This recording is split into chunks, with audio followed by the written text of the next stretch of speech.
नमस्कार, मंडल news bulletin में आपका स्वागत है। आइए पेश करते हैं आज के कुछ प्रमुख व मुख्य समाचार।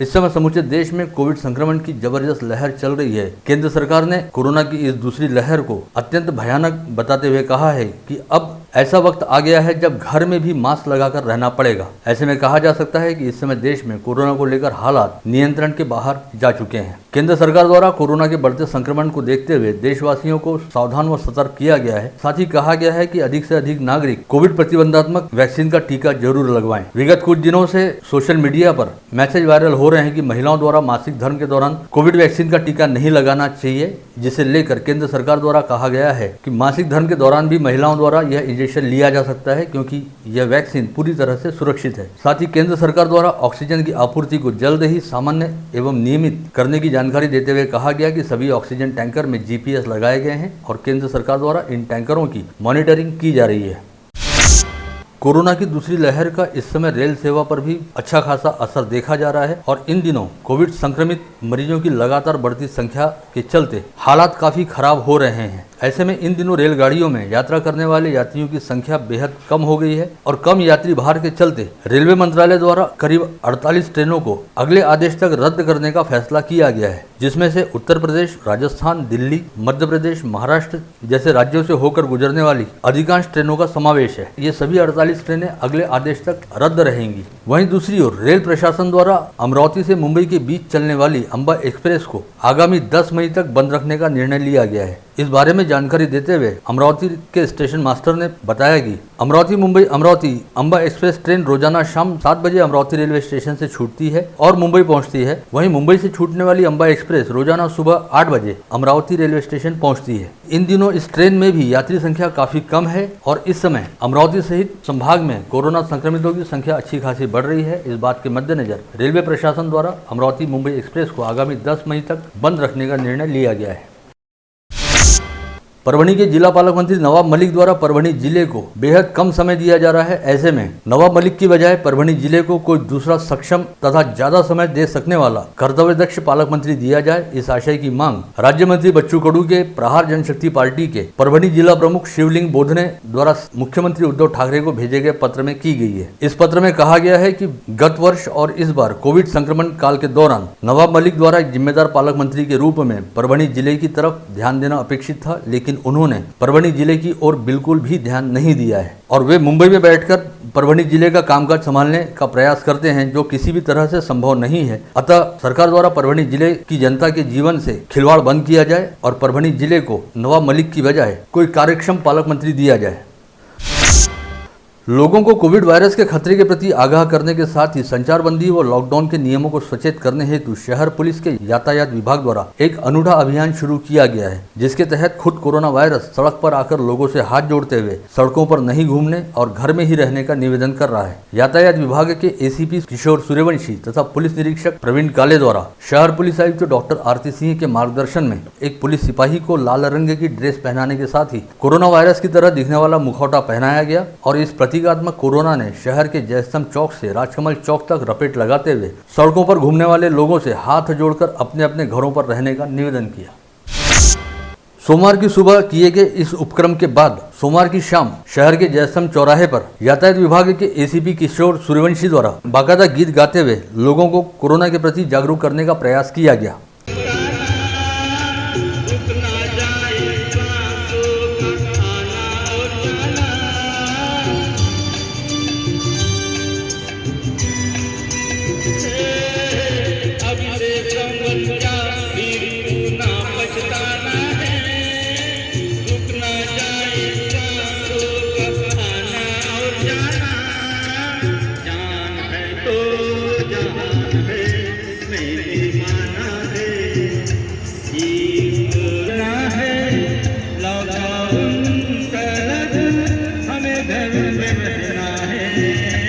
अपने पुलिस भाइयों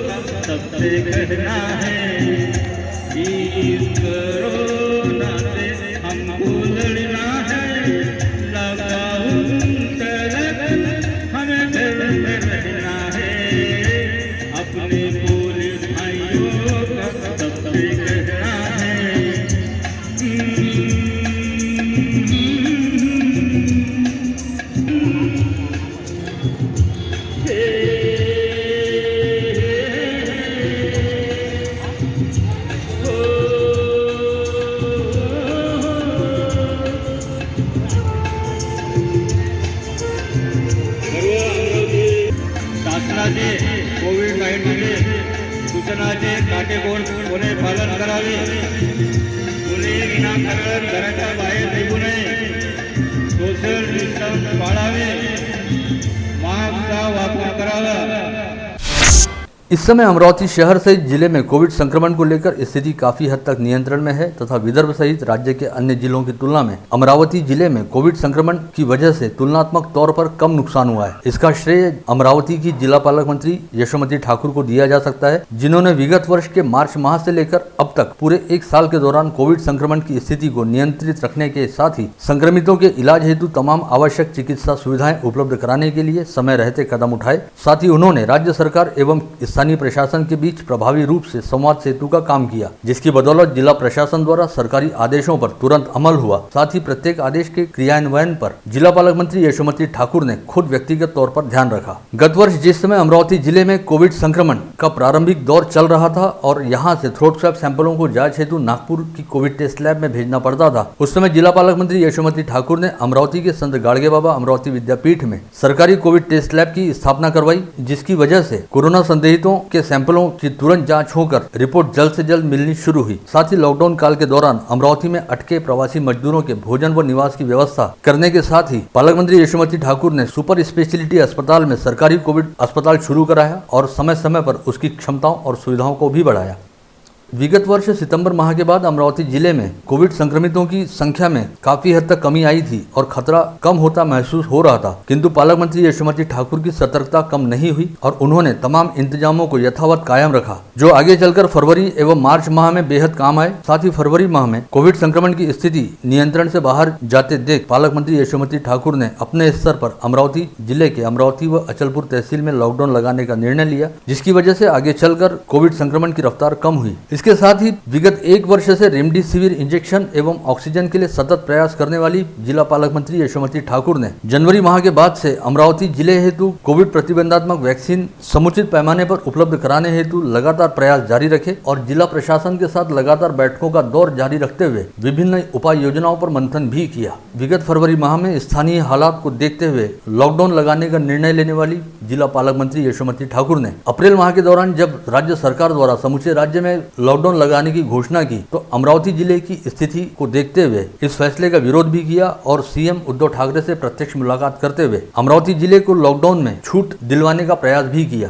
सबसे उल्लेखनीय बात यह रही कि विगत सितंबर माह में जिला पालक मंत्री यशोमती ठाकुर द्वारा किए गए प्रयासों के चलते अमरावती के सुपर स्पेशलिटी इरविन तथा पीडीएमसी अस्पताल में 3 लिक्विड ऑक्सीजन के 3 टैंक स्थापित किए गए, जिसकी वजह से अमरावती शहर में एक ही समय पर 39 टन लिक्विड ऑक्सीजन को संग्रहित करके रखा जा सकता है. साथ ही विगत सितंबर माह के दौरान ही ऑक्सीजन निर्मित प्लांट के लिए ई टेंडरिंग की प्रक्रिया शुरू की गई थी, जिसके सार्थक परिणाम अब दिखाई देने लगे हैं और जल्द ही अमरावती जिले में 5 ऑक्सीजन निर्मित प्लांट स्थापित किए जाएंगे, जिनके जरिए रोजाना 279 सिलेंडर ऑक्सीजन की निर्मित की जाएगी.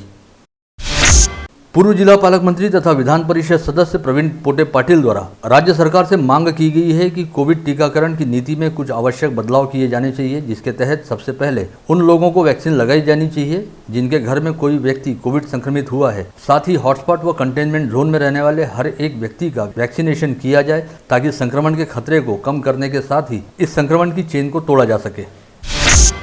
इसके अलावा पूर्व पालक मंत्री प्रवीण पोटे पाटिल का यह भी कहना रहा कि यदि राज्य सरकार चाहे तो 4 दिन में महाराष्ट्र को कोविड मुक्त किया जा सकता है. उनके मुताबिक महाराष्ट्र के पुणे में ही स्थित सीरम इंस्टीट्यूट द्वारा प्रत्येक 3 दिन में कोविशील्ड वैक्सीन के 12 करोड़ डोज तैयार किए जाते हैं और महाराष्ट्र की कुल जनसंख्या 12 करोड़ है. महाराष्ट्र में एक भी गाँव ऐसा नहीं है जहाँ पर मतदान केंद्र नहीं है और जहाँ तक ST बस सेवा की सुविधा उपलब्ध नहीं है. चुनाव के समय इसी व्यवस्था के जरिए काम किया जाता है, यानी हमारे पास वैक्सीन की वितरण व्यवस्था व टीकाकरण केंद्र तैयार है. साथ ही सभी मतदान केंद्रों पर शिक्षक, पटवारी व ग्राम सेवकों सहित सरकारी व निजी क्षेत्र के डॉक्टरों की सहायता ली जा सकती है. ऐसे में जरूरत केवल महाराष्ट्र के हर एक शहर, जिले व गांव के लिए कोविड वैक्सीन उपलब्ध कराने की ही है. सोमवार 26 अप्रैल को अमरावती जिले में कोरोना संक्रमितों की संख्या में एक बार फिर उछाल आया, जब एक दिन के दौरान 869 कोरोना संक्रमित मरीज पाए गए। इसके साथ ही कोविड संक्रमितों की संख्या बढ़कर 62,034 पर जा पहुंची। वहीं सोमवार को 24 घंटे के दौरान जिले के कोविड अस्पतालों में कुल 15 कोरोना संक्रमितों की मौत हुई, जिनमें 10 स्थानीय तथा 5 बाहरी जिलों के मरीजों का समावेश रहा। जिले में कोविड मृतकों की संख्या बढ़कर अब 888 पर जा पहुंची है। वहीं बाहरी जिलों के मृतकों की संख्या को जोड़कर यह आंकड़ा 984 पर पहुंच गया है। इसके अलावा सोमवार को जिले के कोविड अस्पतालों से 680 मरीजों को कोविड मुक्त हो जाने के चलते डिस्चार्ज दिया गया। जिले में अब तक कुल 54,538 संक्रमित मरीज कोविड मुक्त हो चुके हैं। साथ ही इस समय कुल एक्टिव पॉजिटिव मरीजों की संख्या 6,608 है। इसमें से 1,781 मरीज कोविड अस्पतालों में भर्ती हैं। वहीं मनपा क्षेत्र में 1,331 तथा ग्रामीण क्षेत्रों में 3,496 मरीज होम आइसोलेशन में रखे गए हैं। वहीं दूसरी ओर समूचे संभाग में सोमवार को कोरोना के 3,979 नए मरीज पाए गए, जिनमें अकोला के 452, यवतमाल के 1,323, बुल्ढाना के 1,983 तथा वाशिम के 352 मरीजों का समावेश रहा। साथ ही संभाग में सोमवार को 4,108 मरीजों को कोविड मुक्त हो जाने के चलते डिस्चार्ज दिया गया, जिनमें अकोला के 405, यवतमाल के 803, बुल्ढाना के 1,600 तथा वाशिम के 620 मरीज कोविड मुक्त हुए हैं। इसके अलावा संभाग के 5 जिलों में सोमवार को 94 संक्रमितों ने इलाज के दौरान दम तोड़ा, जिसमें सर्वाधिक 45 मौतें अकेले यवतमाल जिले में हुई हैं। वहीं अकोला में 23, बुल्ढाना में 8 तथा वाशिम में 4 संक्रमितों की जानें गई। संभाग के 5 जिलों में अब तक कुल 2,36,503 कोविड संक्रमित मरीज पाए जा चुके हैं, जिसमें से 2,04,631 मरीज कोविड मुक्त हो चुके हैं और अब तक इस संक्रमण के चलते 3,336 मरीजों की मौत हो चुकी है। स्वास्थ्य विभाग के सूत्रों द्वारा दी गई जानकारी के मुताबिक अमरावती संभाग के लिए भारत बायोटेक से कोवैक्सीन की खेप रवाना हो चुकी है और सोमवार की रात यानी आज रात ही कोवैक्सीन के 5,000 डोज अमरावती की जिला स्वास्थ्य विभाग को प्राप्त हो जाएंगे। वहीं गत रोज अमरावती संभाग को कोविशील्ड के 80,000 वैक्सीन उपलब्ध कराए गए थे, जिससे अमरावती जिले को 25,000 वैक्सीन आवंटित की गई थी, जिसके जरिए सोमवार को कोविशील्ड वैक्सीन से टीकाकरण का काम शुरू किया गया। साथ ही अब कल से कोविशील्ड के साथ साथ कोवैक्सीन का भी पहला व दूसरा टीका लगाया जाना शुरू किया जाएगा। जिले के कुल 27 सरकारी व निजी कोविड अस्पतालों व 2 कोविड हेल्थ केयर सेंटरों में कोरोना संक्रमित मरीजों को भर्ती करने हेतु 1,736 बेड की व्यवस्था उपलब्ध कराई गई है, जिसमें से 1,373 बेड पर कोविड संक्रमित मरीजों को इस समय भर्ती रखा गया है और इस वक्त 363 बेड रिक्त हैं। हालांकि रिक्त रहने वाले अधिकांश बेड जनरल कैटेगरी के हैं और आईसीयू व ऑक्सीजन बेड को लेकर अब भी काफी हद तक किल्लत चल रही है। इन दिनों अमरावती शहर सहित जिले में बड़े पैमाने पर कोविड संक्रमित मरीज पाए जा रहे हैं, जिन्हें अमरावती शहर में स्थित सरकारी व निजी कोविड अस्पतालों में भर्ती कराया जा रहा है, जहां पर कई मरीजों की इलाज के दौरान मौत हो जाती है। इनमें से अधिकांश मृतकों के शवों पर हिंदू स्मशान भूमि की गैस शवदाहिनी में अंतिम संस्कार किया जाता है, जहाँ पर इन दिनों रोजाना सुबह 7 से रात 11 बजे तक कोविड संक्रमितों के शवों का अंतिम संस्कार किया जा रहा है। ऐसे में गैस शवदाहिनी की कई मीटर ऊंची चिमनी से लगातार काले धुएं की चादर निकलकर आसमान में फैलती रहती है और यह आभास कराती है कि इस समय हम सभी पर कोरोना का काला साया कितनी गहराई के साथ मंडरा रहा है। अमरावती समेत विदर्भ के तापमान में अब फिर वृद्धि हो रही है। सोमवार को अमरावती का तापमान 40 डिग्री सेल्सियस आंका गया, वहीं न्यूनतम तापमान 23 डिग्री सेल्सियस बताया गया है। आने वाले 2 दिनों में अमरावती जिले के तापमान में 2 डिग्री सेल्सियस तक वृद्धि हो सकती है। साथ ही पूर्वी विदर्भ तथा यवतमाल में आगामी 24 घंटे के दौरान बारिश होने का अनुमान शिवाजी कृषि महाविद्यालय के मौसम विशेषज्ञ अनिल बंट द्वारा व्यक्त किया गया है। गत रोज दिव्य योग साधना ट्रस्ट द्वारा स्वर्गीय मंगलजी भाई पोपट की स्मृति में आयोजित रक्तदान व प्लाज्मा दान शिविर में शहर के सुप्रसिद्ध समाजसेवी व एक्स सर्विसमैन विशाल ढोक ने अपने ब्लड ग्रुप से मैच करने वाले 2 कोरोना संक्रमितों की जान बचाने हेतु अपना प्लाज्मा दान किया। बडनेरा शहर की जनसंख्या के अनुसार वैक्सीन की आपूर्ति करने के साथ ही यहां के ट्रॉमा केयर सेंटर में टीकाकरण केंद्र शुरू किए जाने की मांग क्षेत्र के पार्षद प्रकाश बंसोड़ तथा ललित झंझाड़ द्वारा की गई है। इस संदर्भ में मनपा आयुक्त प्रशांत रोड़े को सौंपे गए ज्ञापन में कहा गया है, बडनेरा के टीकाकरण केंद्र में पहले डोज व दूसरे डोज के लिए अलग अलग स्टॉल उपलब्ध कराए जाने चाहिए। इसी तरह बुजुर्गों एवं अन्य आयु गुट के लोगों हेतु भी अलग अलग व्यवस्था की जानी चाहिए। मनपा के सभागृह नेता तुषार भारती द्वारा मनपा प्रशासन को मानसून से पहले शहर के सभी नालों की साफ सफाई करने के निर्देश जारी किए गए हैं। मानसून पूर्व कामों की तैयारियों को लेकर अपने कक्ष में बुलाई गई समीक्षा बैठक में सभागृह नेता तुषार भारती द्वारा उपरोक्त निर्देश दिए गए।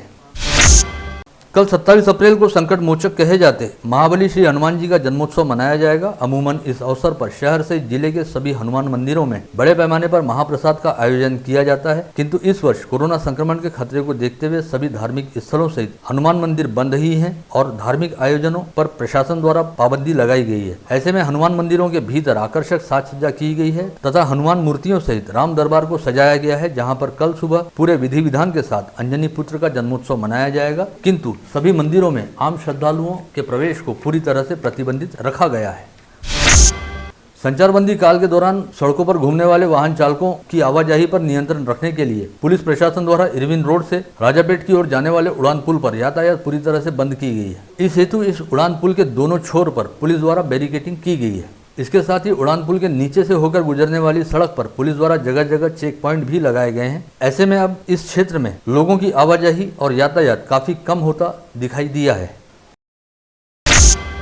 कोरोना की दूसरी लहर से निपटने के लिए अमरावती समेत राज्य भर में कड़े लॉकडाउन की घोषणा की गई, जिस पर अमल भी शुरू है एवं अत्यावश्यक सेवा छोड़कर अन्य सभी सेवाएं बंद कर दी गई हैं। इस दौरान यदि जिले से बाहर सफर करना हो तो उसके लिए ई पास लेना अनिवार्य किया गया है। इस हेतु पुलिस विभाग द्वारा अपनी वेबसाइट को कार्यान्वित किया गया है। इस समय तक अमरावती शहर पुलिस आयुक्तालय में बाहर गांव जाने के लिए अब तक 1105 ऑनलाइन आवेदन प्राप्त हुए हैं, जिनकी छानबीन करने के बाद पुलिस द्वारा 646 आवेदनों को रद्द कर दिया गया। वहीं केवल 97 लोगों को जिले से बाहर सफर करने के लिए अनुमति दी गई। परतवाड़ा के संतोष नगर निवासी तथा प्रहार कार्यकर्ता प्रकाश खड़से की आत्महत्या मामले में पुलिस ने नीलिमा संजय पीटर तथा संजय एस पीटर नामक 2 आरोपियों को गिरफ्तार करने में सफलता प्राप्त की है। इन दोनों आरोपियों को न्यायालय में पेश करने के बाद अदालत ने इन दोनों को 25 अप्रैल तक पुलिस हिरासत में रखने का आदेश दिया था। वहीं इस मामले में एंथनी पवार नामक मास्टरमाइंड आरोपी फिलहाल फरार बताया जा रहा है। प्रकाश खड़से के बेटे को रेलवे में नौकरी लगा देने के नाम पर उसे 10 लाख रुपए ऐंठे थे, ऐसे आरोप हैं।